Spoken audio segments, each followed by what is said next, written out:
Bonjour chers auditeurs, chères auditrices, je vous souhaite la bienvenue dans l'émission She Knows de Iris News qui passe en direct sur Indondi Culture. C'est 88.2 MHz, 99.9 MHz. Aujourd'hui au studio, nous sommes avec une invitée très spéciale que j'ai hâte de vous présenter. Notre invitée s'appelle Constance Katihabga. Madame Constance, si vous deviez vous présenter sans parler de titre ou de prix, que diriez-vous?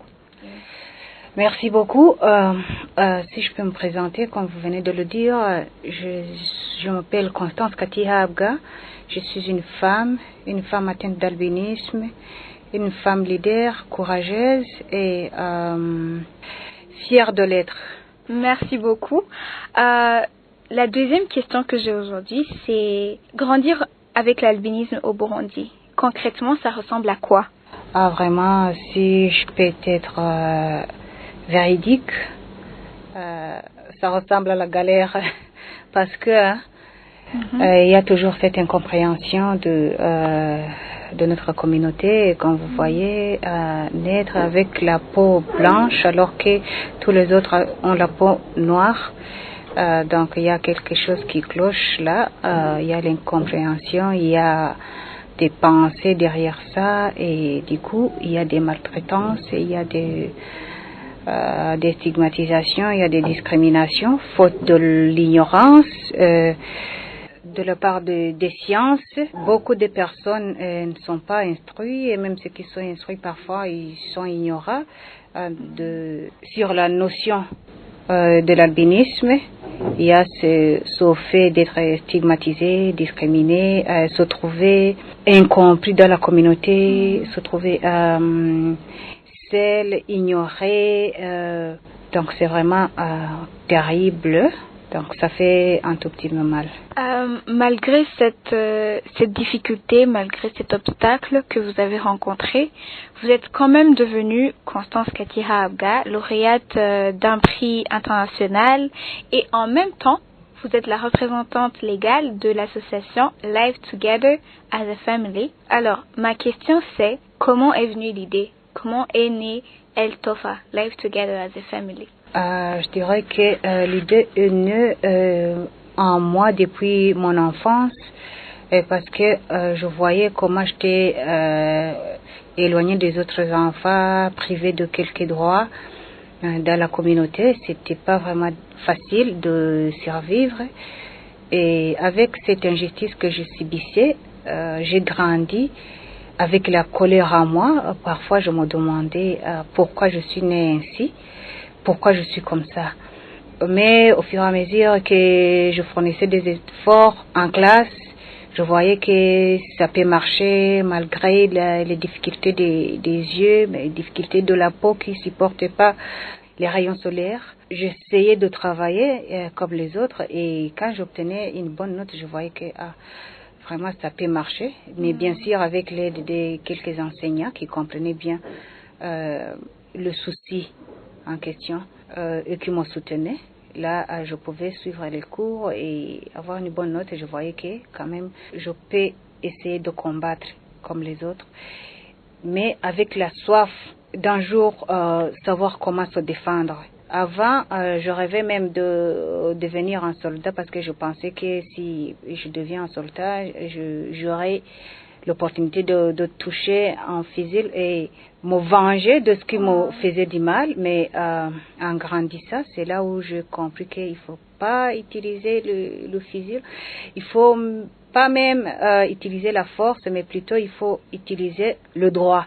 Il faut utiliser le plaidoyer.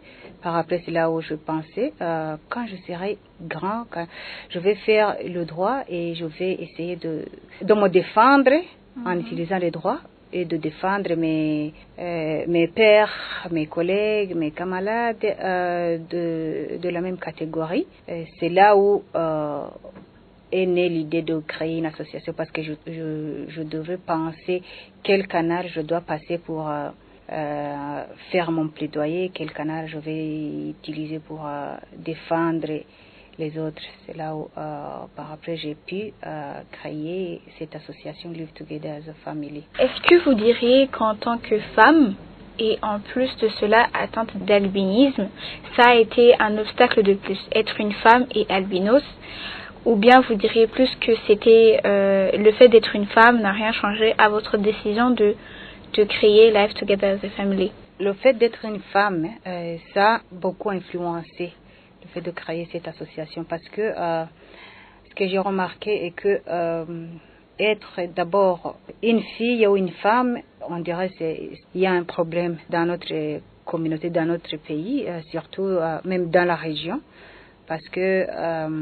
avec le système patriarcal et être une femme, une fille avec albinisme, donc ça devient une double discrimination.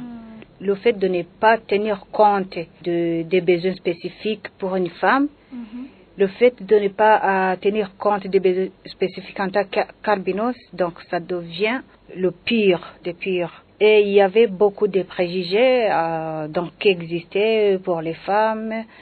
Quand on disait Mukobwa nta mwana dans les slogans des années antérieures, ou bien Mukobwa na karago kabaye, donc qui signifiait donc qu'une femme, donc ou bien une fille, c'est presque rien.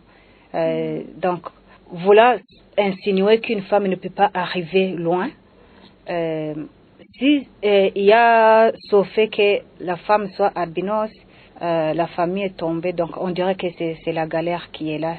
Et du coup, il y avait donc double discrimination, où même la propre famille peut penser que au moins si une fille est née, elle va grandir et aller se marier, peut-être on va gagner les frais de la dot, ou bien d'autres choses comme ça, on va amener des vaches, mais quand c'est une femme, une fille avec albinisme qui va doter, qui va payer la dot, qui va amener les vaches, donc rien. Donc la famille était désespérée. Il y a cette peur d'aller fréquenter l'école, il y a cette peur de faire face à ces préjugés familiaux, faire face à ces préjugés communautaires. Et du coup, on a manqué des leaders. Et donc, avec le fait qu'il y a ce genre de discrimination, les filles sont condamnées à rester à la maison, faire les travaux ménagers, et c'est elles qui doivent aller faire la cuisine, faire le ménage, aller puiser de l'eau, aller donc chercher du bois de chauffage, tout ça. Et en faisant tout ça, elles sont exposées au soleil. Et il y a des blessures, donc la peau change, il y a des rides qui viennent, il y a tout ça. Et du coup, la fille se trouve malmenée et vit une vie vraiment très douloureuse. Et c'est la raison pour laquelle j'ai pensé, comme il n'y a pas des associations qui pensent aux besoins spécifiques des filles ici au Burundi, des filles atteintes d'albinisme, il faut que je crée quelque chose comme ça. Ça va être pour tout le monde, comme le nom du site Live Together as a Family, donc qu'on doit vivre ensemble comme une famille. Mais dans nos activités, on met l'accent sur les femmes qui souffrent en silence, qui pensent qu'elles sont condamnées de vivre dans tout ça. En tout cas, pour moi, je trouve que c'est une idée merveilleuse, surtout pour toutes ces filles qui se trouvent à l'écart, de pouvoir avoir quelqu'un à qui tu peux t'identifier. Je pense que y en a peu que j'ai vu, par exemple, à l'université que je fréquente. En médecine, on n'a jamais eu de femmes albinos ici au Burundi. Donc je me demande, c'était comment toi, ton parcours académique? C'était comment de fréquenter l'université dans le droit avec les autres? Et est-ce que vu qu'ils étaient dans le droit, ils ont compris, c'était plus les gens comprenaient, ou bien c'était encore la même difficulté qu'à l'école secondaire et primaire? Au fait, vous voyez, il y a des niveaux que l'enfant doit passer par. Et ce niveau influence, c'est la compréhension. Et quand c'était au primaire, c'était difficile parce que l'enfant, c'est toujours l'enfant. Les enfants devraient, parfois, les enfants pensaient explorer cette nouvelle image à Paris, dans un établissement. Donc, cette unique image, j'étais la seule. D'ailleurs, je pense que j'étais la seule dans tout le canton de là où je me trouvais. Et il y avait cette envie d'explorer cette nouvelle image. On voulait parfois toucher, ou bien d'autres fouiller. D'autres ne voulaient pas s'asseoir avec moi. D'autres, quand on rentrait, donc on me poursuivait partout, jusqu'à arriver à la maison. Donc j'étais le sujet de moquerie, le sujet d'études de ces enfants, d'exploration. Mais en avançant au secondaire, quand même, les enfants commencent à devenir un tout petit peu grands. Mais le niveau d'incompréhension sur le sujet d'albinisme, c'était encore donc moins ou rien. Alors, au secondaire aussi, il y avait des enfants qui ne voulaient pas même que je m'assieds avec eux. Et c'était comme ça, j'étais déjà habituée, j'étais déjà préparée. Je disais, je dois travailler seule, je dois... Donc, j'étais vraiment, je dirais, préparée au combat. Je disais, j'ai vu comment je dois vivre. Là où moi-même, il m'est arrivé de mettre des barrières, de dire moi je ne vais pas aller là-bas ou comme ça, je ne vais pas parler à une personne alors que je ne sais pas que la personne est intéressée à parler avec moi ou bien de s'asseoir avec moi, mais je vais me mettre là-bas. Une personne qui s'intéresse, qu'elle vienne. Du coup, j'ai fini le cycle inférieur. Je l'ai terminé avec ces difficultés d'être éloigné des autres. Mais quand j'ai commencé le cycle supérieur, j'ai changé l'établissement. Je suis venue dans un établissement que je dirais où se trouvent des enfants civilisés, et un établissement qui se trouvait en ville. Quand même, l'éducation n'est pas la même. Et là, j'ai commencé à avoir des camarades qui ont même combattu pour me réintégrer dans la communauté. Et puis, ils m'ont aidé à trouver des amis, être avec eux. Et j'ai commencé à changer. Et puis à l'université, c'était facile. J'étais assez grande pour me défendre. Même au professeur, ce n'était pas honteux pour moi de dire, vous voyez, je ne vois pas au tableau, il faut me donner les slides, il faut, si vous projetez, il faut que j'ai le syllabus devant moi pour suivre avec les autres. Et ce n'était plus peur pour moi de dire non. Il ne faut pas me sanctionner pour les notes que je n'ai pas, je suis pas à mesure. Donc j'étais capable de d'expliquer mes problèmes. Et pour les étudiants comme moi, peu avaient des stigmatisations, donc, mais pas vraiment directes, indirectement, parce que parfois je le remarquais quand on nous disait de former les équipes, oui, former les groupes pour le travail en groupe. Et là, parfois, il leur arrivait à penser, est-ce que elle va être capable de nous aider? Quand j'approchais les uns, on disait, le groupe est déjà plein, il faut charger les autres. Et c'était comme ça, jusqu'à ce que c'est moi qui demandais, j'allais devant, eux demander qui n'a pas de groupe pour être avec moi. Et puis, on me proposait parfois ces élèves qui ne se présentaient pas. Et je me trouvais en train de faire même le travail à moi seule. Mais quand même, je parvenais à avoir la note parce que j'ai pas même mis des compléments. Les compléments que j'ai fait, ce sont des compléments qu'on a fait quand je n'étais pas là. Ah, oui. Et ça, bien sûr, je ne pouvais pas avoir la très bonne note pour être la première. Je ne suis jamais devenue la première de la classe, mais comme je n'ai jamais été la dernière, donc j'obtenais la moyenne et quand même, depuis le primaire, j'ai eu la chance d'être parmi les 5 premiers. Wow. Et puis au secondaire, parfois ça venait, parfois le rang de 10e.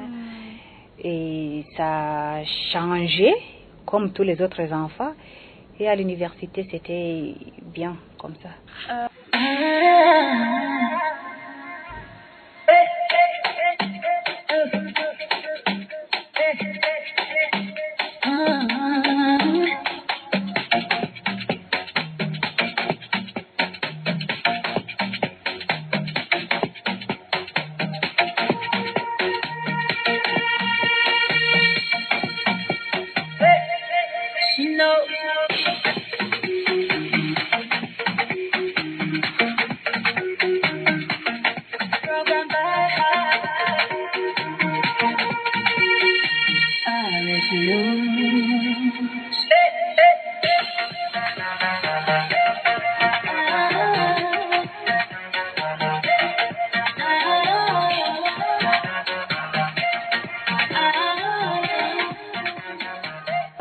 écoutant votre histoire, ça a l'air d'un parcours assez combatif, ça a l'air d'un parcours assez difficile.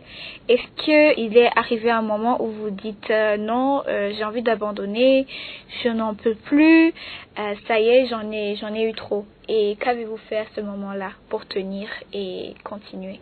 Oui, il m'est arrivé ce moment comme ça quand je pense que c'était à l'âge avec la période de l'adolescence. Il m'est arrivé de penser est-ce que je peux me suicider? Pourquoi moi? Pourquoi je ne peux pas avoir la paix à l'école, à la maison, à l'église? Donc pourquoi, je disais, pourquoi Dieu a décidé que je sois créée ainsi pour que je sois un sujet de moquerie, un sujet de chant, un sujet, donc quand toute personne veut jouer, il va jouer avec moi, jouer avec ma peau, jouer avec mon intelligence. Pourquoi? Pour moi, je disais, est-ce que je peux me suicider, je vais faire ça. Mais il y avait chaque fois, même tous les autres devraient être méchants avec moi, il y avait toujours un ami qui était gentil avec moi. Et dans cette période, il y a une amie à moi qui m'a poussé à aller faire des prières dans les groupes bibliques. On faisait chaque fois des prières. Il y avait à chaque fois qu'elle sentait que je me lamentais, que c'est trop pour moi, elle me lisait des versets bibliques. Mais autre chose, c'était le conseil de ma mère. J'ai une mère vraiment fantastique, formidable, qui a beaucoup souffert aussi à cause de ma présence. Mais qui devrait supporter tout ça. Elle, à chaque fois, elle voulait pas vraiment beaucoup parler, mais à chaque fois, elle me disait qu'elle a confiance en moi, qu'elle pense que je vais devenir une personne aussi formidable, forte. Donc à chaque fois, elle me disait, paix de moi, elle me disait, patientez, ça va aller, patientez, ça va aller, je suis avec toi. Je suis avec toi, tu vois que moi aussi c'est pas facile, mais on doit survivre. Et là, donc, ça m'a rassurée, ça m'a consolée. D'abord, merci beaucoup à ta maman.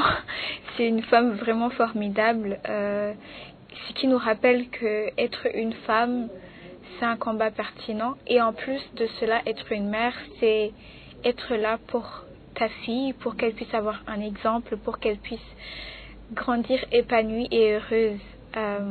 Vous lui direz merci de notre part, de nous avoir donné une femme aussi exceptionnelle que vous, de nous avoir permis de vous rencontrer, de vous connaître. Ma prochaine question, c'est, selon vous, est-ce que être une femme éduquée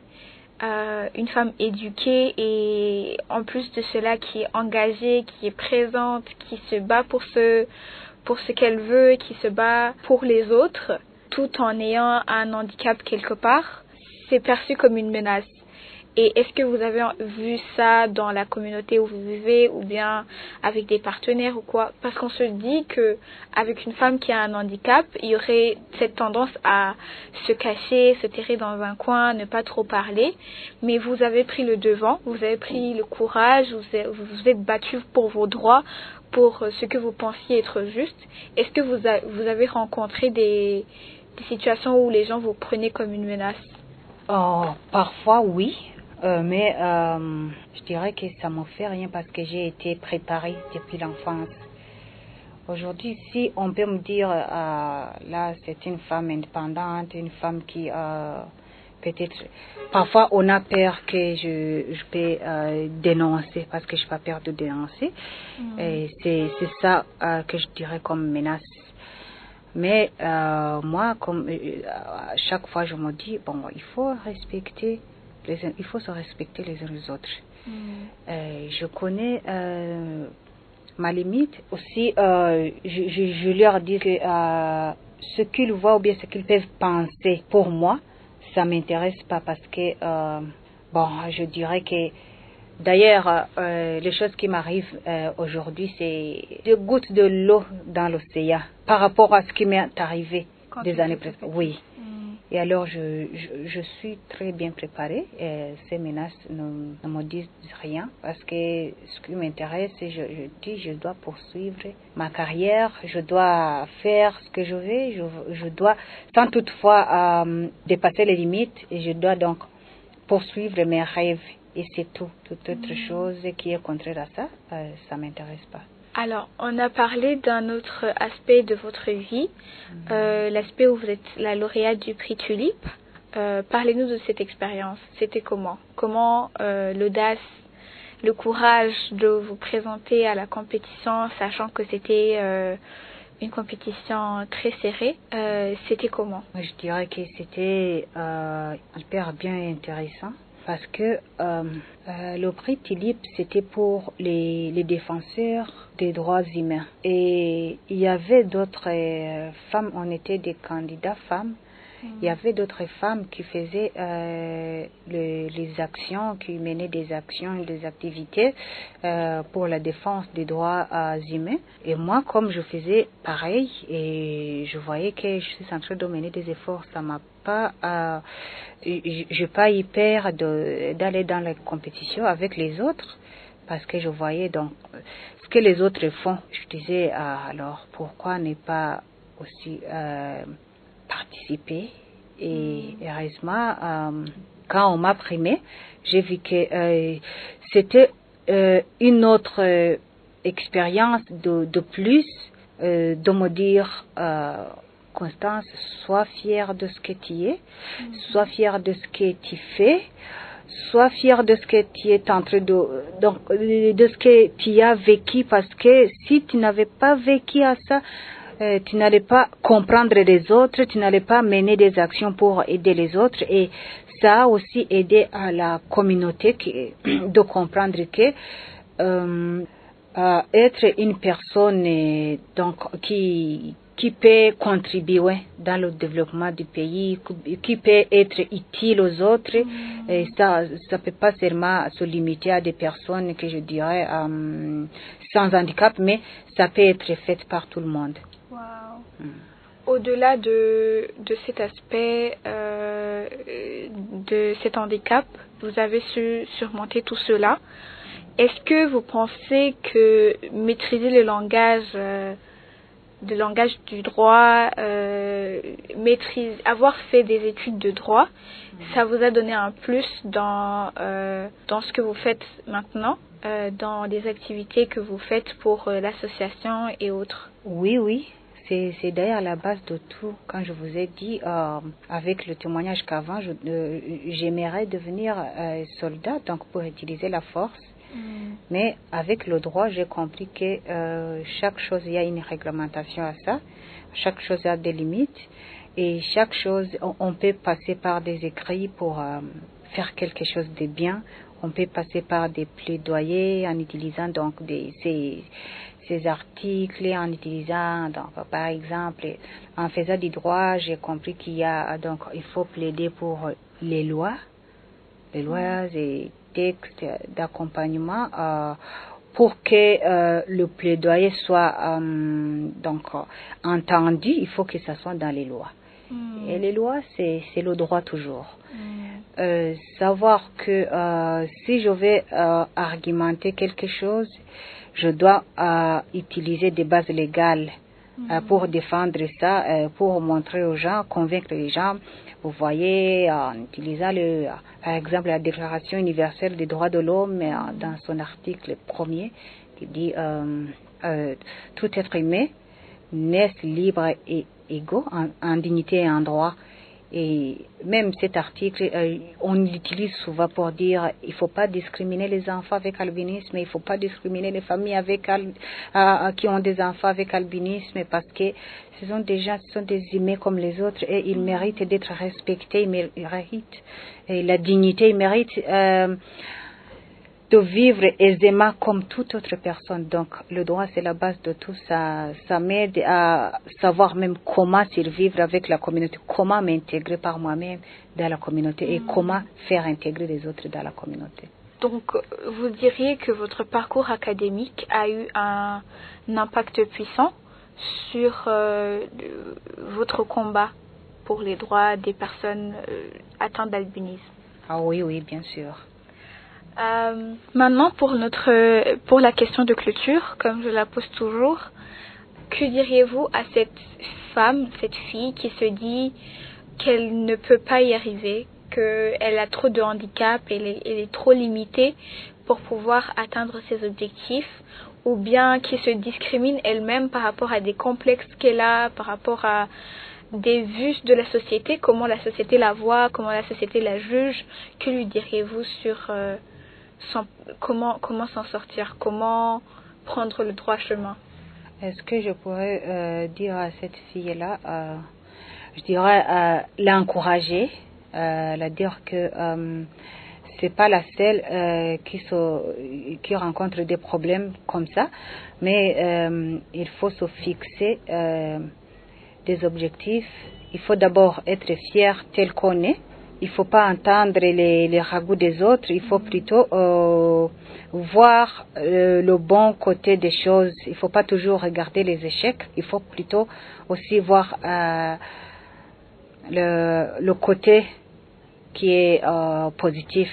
Il faut voir donc ces choses qui sont arrivées. Par exemple, parfois, pour moi, je me disais, mais quand je disais, moi je vais mourir, pourquoi tout ça m'arrive? Mais je dis quand même, si Dieu ne voyait pas quelque chose de bien à moi, je ne serais pas née. Parce qu'il y a des enfants qui sont morts-nés, ou bien une femme qui est enceinte et il y a l'avortement, pourquoi je ne suis pas été avortée. Ça serait possible, mais comme Dieu n'a pas voulu, c'est que il y a quelque chose de bien devant moi, mais que je ne peux pas voir. Alors, il faut toujours voir son bon côté des choses et se fixer les objectifs, voir, donc essayer de rêver très loin et essayer de poursuivre ses rêves sans toutefois entendre les ragots d'à côté, entendre ces mots de découragement. Et c'est possible de réussir, c'est possible quand on se fixe des objectifs, quand on y travaille, quand on rêve que ça, quand on fait des efforts, c'est toujours possible. Il ne faut jamais abandonner. Merci beaucoup. Pour ceux qui ont suivi la fin de cette émission, c'est que faut jamais abandonner, il faut jamais baisser les bras. Il y a toujours une autre solution, il y a toujours un meilleur lendemain. Juste continue, bats-toi pour qui tu es, pour ce que tu veux devenir et surtout n'abandonne jamais. Merci beaucoup Constance, j'espère que nous pourrons vous suivre dans vos activités, que nous pourrions voir votre représentation plus souvent et merci beaucoup pour le temps que vous nous avez accordé dans cette émission. Okay, merci beaucoup pour vous, chers auditeurs. Merci beaucoup pour, chers journalistes, de m'avoir invité dans cette belle émission. Voilà la fin de notre émission. Je vous rappelle que c'est She Knows de Iris News qui passe en direct sur Radio Indundi Culture, 88.2 MHz, 99.9 MHz. J'espère que on se reverra la prochaine fois. Bye bye. Portez-vous bien.